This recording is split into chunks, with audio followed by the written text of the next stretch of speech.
we have many ideas in my office, and we visualize them and we show them to companies, but not every idea is making its way. So the question is the idea wrong, or is the company not innovative enough to accept the? But wherever it comes from, it's the big work in design is the management of your idea. I think that there is something more behind this than just designer. We say in Finland that design is part of innovation system, and that means that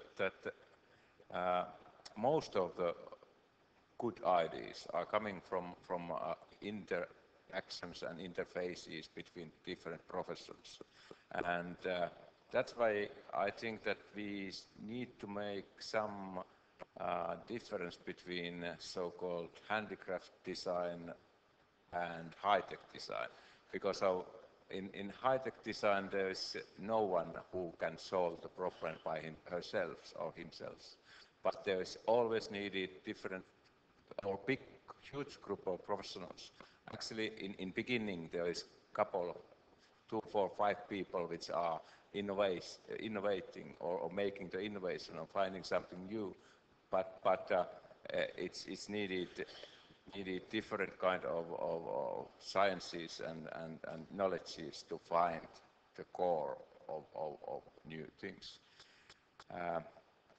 In let's say more simple objects, it's possible for designer alone make a great idea and create something. Of course, sometimes it happens, and in high-tech products, the core is very simple. I think that the designers or a good design is coming from thinking that the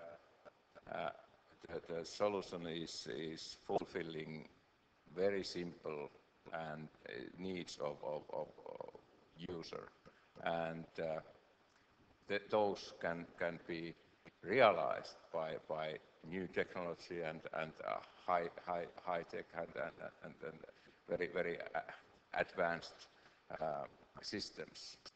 And that is of course the way the situation where designer can make the co-innovation and start the process to make something what is valuable.